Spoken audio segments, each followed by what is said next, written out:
Hello guys, এই তো এখন আমরা বেরিয়ে পড়লাম শিবের মাথায় জল ঢালতে। আর এখন আমরা কোথায় যাচ্ছি সবাই একটু গেস করো তো। আমরা এখন যাচ্ছি হলাম কালীঝোড়াতে জল ঢালতে। আর দেখো, বলতে বলতেই আমরা শিবকে চলে আসলাম। আর এখানেই আছে হলো শিবক মন্দির। তো তোমাদের দেখাচ্ছি সেবক, ওই যে এটা হলো সেবক। তোমরা কারা কারা শিলিগুড়ি সেবকে গিয়েছো অবশ্যই কমেন্ট করো। আর এই যে দেখো, সেবক মন্দিরের সামনে গাড়ি কিছুক্ষণ দাঁড়িয়েছিল, যেহেতু প্যাসেঞ্জার আছে তার জন্য।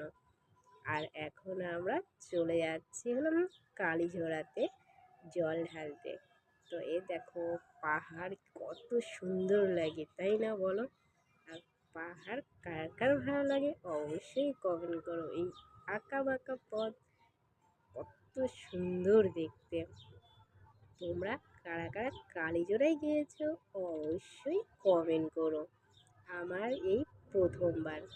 আমি যদি প্রথমবার কোনো জায়গাতে যাই নতুন, তাহলে কিন্তু আমার খুব খুব ভালো লাগে।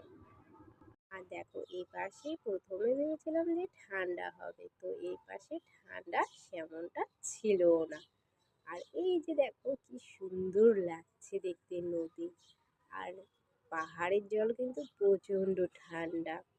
আর আমি এই যে কালীজোড়া যাচ্ছি, এটা আমার অনেক দিনের ইচ্ছা যে আমি কালীজোড়া পিকনিকে যাব। তো যাই হোক, পিকনিকে তো আর যাওয়া হলো না। তো শিব ডেকেছে বলেই শিবের মাথায় জল ঢালতে চলে যাচ্ছি। সত্যি মানে এত এত খুশি লাগছে যে বলে বোঝাতে পারবো না।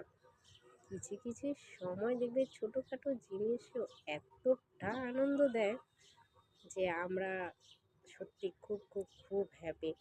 আর তোমাদেরকে আমি অবশ্যই দেখাবো যে কোথা থেকে কোথায় যাচ্ছি, কী করছি না করছি। আর এই যে আমরা চলে আসলাম কালীজোড়া। দেখো, কালীজোড়ার জায়গাটা কত সুন্দর। আর আমাদের এই দিক দিয়েই যেতে হবে কালীজোড়া মন্দিরে। মন্দির কিন্তু আরও অনেকটাই দূর আছে। আর এই যে আমাদের বাস দাঁড়িয়ে গেল।